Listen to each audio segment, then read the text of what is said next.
نقيم اجدد 5 مسلسلات تركية من غير حرق، واقول لكم كمان ترتيبهم بالنسبة لي ايه من الاول للخامس. افضلهم بالنسبة لي ورقم 1 هيكون في اخر الفيديو خالص.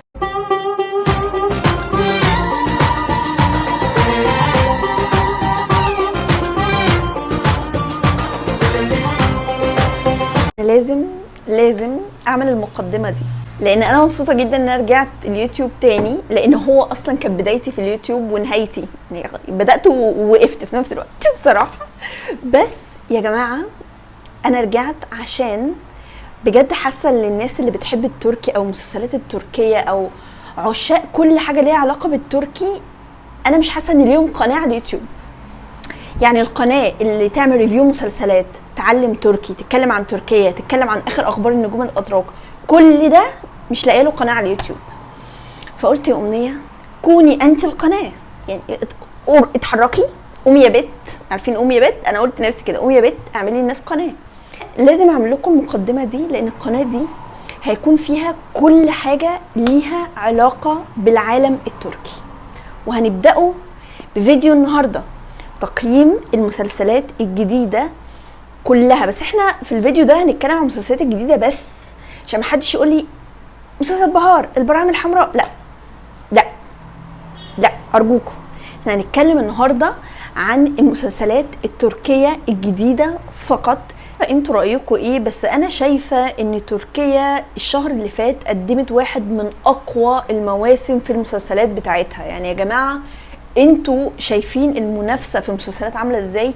مفيش مسلسل اقدر اقول عليه مسلسل وحش، يعني ممكن اقول حلو بس اتفرج عليه، لكن مسلسل وحش بيتذاع حاليا انا شفتهم كلهم، مفيش ولا مسلسل وحش الموسم ده. نعمل ريفيو سريع كده على كل مسلسل، ولكن احنا بعد كده هنعمل ريفيو مفصل عن كل مسلسل لوحده. نقيم اجدد 5 مسلسلات تركية من غير حرق، واقول لكم كمان ترتيبهم بالنسبة لي ايه من الاول للخامس. في المرتبة ال5 بالنسبة لي هيجي مسلسل بير جيجاما صالح، وانا عارفة ان انتوا بتحبوا المسلسل ده قوي، بس انا مش عايزاكم تتضايقوا من وجهة نظري هنا في القناة، عشان انا بعبر عن وجهة نظري الشخصية.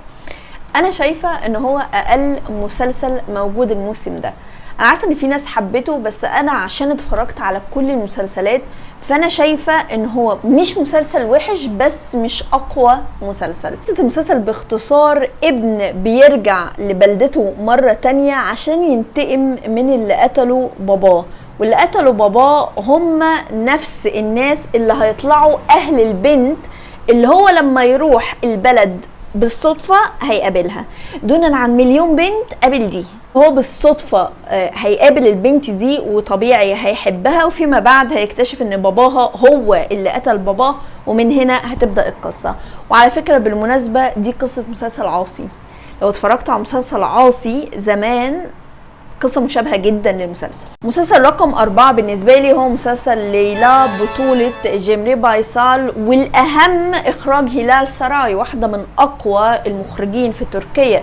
الست دي اللي عملت العشق الممنوع، واللي عملت مسلسل فاطمة. المسلسل باختصار طفلة اسمها ليلى، باباها بيروح يتجوز بعد ما مامتها بتموت، وزي أي مرات أب بتطلع الست الشريرة في حكاية أحدهما. الست دي بتكون عاوزة تنصب على أبوها وتاخد فلوسه. يوم من الايام لما ابوها اللي كان فاكر الست دي اصلا ملاك يكتشف ان الست دي مش كويسه، بطوا عرب. راجل نحس بصراحه، راجل نحس، انت خلاص عرفت.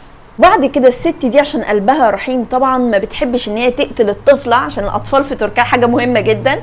فهتعمل ايه؟ قرر ان هي توديها في حته شبه المزبله كده، الاطفال فيها بيشتغلوا في الزباله، وهي نفس الحته اللي الست دي عانت فيها من وهي صغيره. فقررت ان هي تخلي ليلى تعيش نفس المعاناه. وكأي مسلسل تركي ليلى لما تكبر هتقرر تروح تنتقم من الست دي. مسلسل رقم 3 واللي فاجئني الصراحه، ما كنتش متخيله ان هو يطلع مسلسل حلو كده وفيه قصه والابطال لذاذ جدا، والموقع التصوير مش عايزه اقول لكم. في المرتبه الثالثه هو مسلسل سياح قلب، وواحد من اكتر المسلسلات اللي عجباني جدا. على فكره موقع التصوير في كابادوكيا حاجه رهيبه. وقصه المسلسل باختصار، بتسيب طفلنها التوأم بنت وولد يوم الولادة بتاخدهم في يوم ممطر، بتحطهم قدام بيت جدتهم وبتهرب. الأطفال دولت بيقرروا بعد ما يكبروا وبعد ما جدتهم بتتوفى ان هم يروحوا يشوفوا امهم سابتهم ليه. مسلسل رقم 2 هو مسلسل انا متحيزة للبطل بتاعه جدا، ومتحيزة للمسلسل من قبل ما يبدأ، وبصراحة لما بدأ ما خلفش التوقعات بتاعتي، وهو دهاء العبقري، وهو للعبقري أراس. وأنا أراس من الشخصيات اللي هبقى متحيزة لها في القناة دي. تعالوا لكم قصة المسلسل باختصار. القصة بتدور عن أب ذكي ذكاء خارق بيستغل ذكائه ده في الاحتيال والنصب على الناس، وبيخلف طفل اللي هو أراس برضو عنده ذكاء خارق ما ورثه من أبوه، وبرضو بيستغل ابنه وذكاء ابنه في أمور النصب والاحتيال.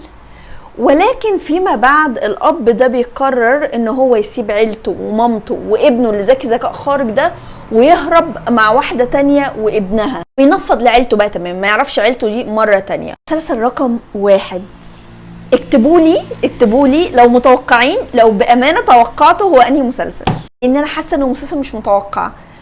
أنا شخصيا ما كنتش متوقعة إن ده المسلسل اللي هيعجبني وهيبقى رقم 1.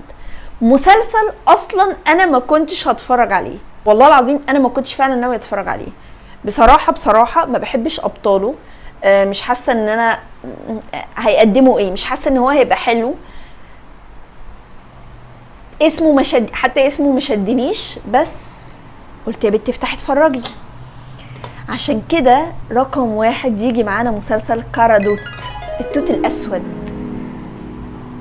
ايه يا جماعه ده؟ افتحوا شوفوه.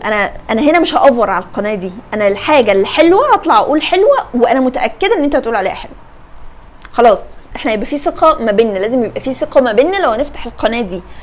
يا جماعة ده أحلى مسلسل تركي بيتذاع حاليا، وأحلى مسلسل تركي بره الموسم بقى أنا شايفاه من سنين. القصة بتدور عن بنت بتقرر تفني حياتها كلها في سبيل إن هي تراعي باباها وإخواتها لسبب ما، احنا لسه في الحلقة التانية، لسبب ما لسه هيتكشف قدام. البنت دي بيبقى حياتها كلها عبارة عن شغل، وبتروح تراعي باباها، فلا بتقابل حد، لا بتشوف حد، لا بتحب. باباها عنده مشكلة اصلا ان هي تتجوز او تحب، لا انت هتقعدي طول حياتك جنبي.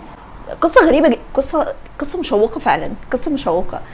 فبعد كده بالصدفة من خلال ابليكيشن بفكر انزله، بصراحة لو عليه ناس كده بفكر انزله ابليكيشن بتتعرف فيه على حد، وفعلا بيحصل ما بينهم قصة حب، وانا متحمسه اشوف ايه اللي هيحصل بعد كده. فمسلسل كارادوت هو مسلسل رقم 1 بالنسبه لي. عاوزاكم انتوا برضو يا جماعه تشاركوني دايما في كل فيديو، تكتبوا لي ايه رايكم، قولوا لي ايه ترتيب ال5 مسلسلات دول بالنسبه لكم، تقولوا لي ايه اكتر مسلسل انتوا بتتفرجوا عليه دلوقتي وحابينه. شاركوني رايكم برضو، عاوزه اعرف رايكم ايه، عاوزه اعرف انتوا عاوزين تشوفوا ايه على القناه الفتره الجايه. واشوفكم في الفيديو الجاي. ادي جوريشروز.